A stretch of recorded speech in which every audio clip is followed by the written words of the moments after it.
मैं सुबह after workout 6 egg whites लेता हूँ और 1.5 स्कूप वे प्रोटीन।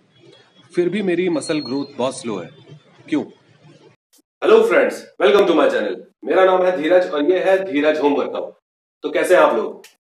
इस सवाल का जवाब मुझे लगता है कि आप सब लोगों को पता होना चाहिए कि how much protein our body can absorb in one sitting. मतलब हमारी बॉडी एक बार में कितना प्रोटीन एब्जॉर्ब कर सकती है। हमारी फिटनेस इंडस्ट्री में, फिटनेस लाइन में एक मैजिकल नंबर है। अगर आप किसी भी फिटनेस ट्रेनर से पूछेंगे या किसी कोच से पूछेंगे तो उसका एक ही जवाब होगा, जहां तक मुझे पता है, और वो नंबर है 30, यानी 30 ग्राम।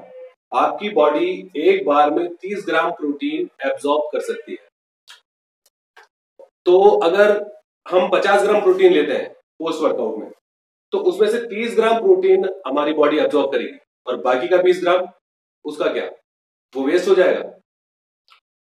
मैं ऐसी रिपोर्ट्स बहुत पढ़ता रहता हूं और एक रिपोर्ट के अकॉर्डिंग प्रोटीन 90% तक एब्जॉर्ब हो जाता है, डिपेंड करता है उसकी टाइमिंग पे।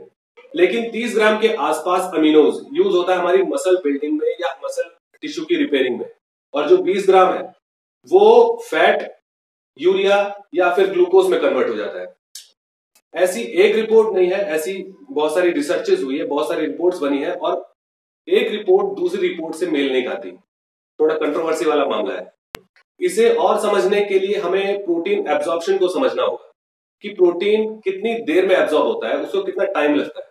अगर आप सॉलिड प्रोटीन लेते हो लाइक चिकन और एग, तो वो 3 से 5 ग्राम एब्जॉर्ब होगा 1 घंटे में। और अगर आप लिक्विड प्रोटीन ले रहे हो जैसे वे, तो वो 8 से 10 ग्राम एब्जॉर्ब होगा 1 घंटे में। मतलब अगर आप 30 ग्राम वे प्रोटीन लेते हो तो उसे एब्जॉर्ब होने में 3 घंटे लगेंगे। इसके बाद आप समझ गए होंगे कि हम प्रोटीन किस तरह से कंज्यूम करें कि वो ज्यादा से ज्यादा यूज हो सके हमारी मसल बिल्डिंग में, हमारे मसल टिश्यू की रिपेयरिंग में। तो सबसे पहले वर्कआउट के बाद यानी पोस्ट वर्कआउट आप थोड़ा सा ज्यादा प्रोटीन कंज्यूम कर सकते हैं, करीब 40 से 45 ग्राम के आसपास, क्योंकि उस वक्त हमारे मसल टिश्यू को सबसे ज्यादा जरूरत होती है अमीनो एसिड, और हमारा ब्लड फ्लो उस वक्त नॉर्मल से थोड़ा ज्यादा तेज होता है। लेकिन इसका मतलब ये नहीं है कि पूरा दिन अगर आप प्रोटीन लोगे तो उसका कुछ खास फायदा नहीं होगा। मसल बिल्डिंग या मसल टिश्यू की रिपेयरिंग बहुत लंबा प्रोसेस है। ये 24, 48 और कभी कभी 72 घंटे तक भी चलता है। और आपकी प्रोटीन रिक्वायरमेंट जो होती है पर डे की, वो आपको पूरे दिन में पूरा करना होता है, ना कि 1, 2 या 4 घंटे में।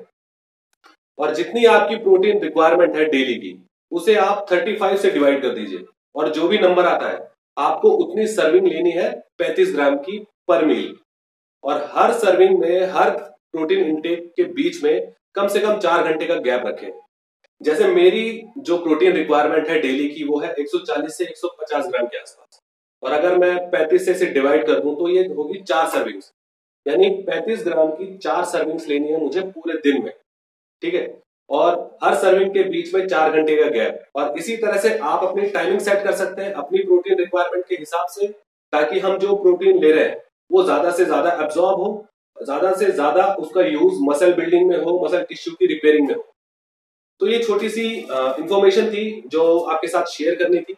अगर इंफॉर्मेशन अच्छी लगी हो तो लाइक जरूर करना, और नीचे जो लाल रंग का बटन है उस पर क्लिक करके इस चैनल को सब्सक्राइब कर दो। और कोई और सवाल हो आपके मन में तो नीचे कमेंट बॉक्स में पूछ सकते हो।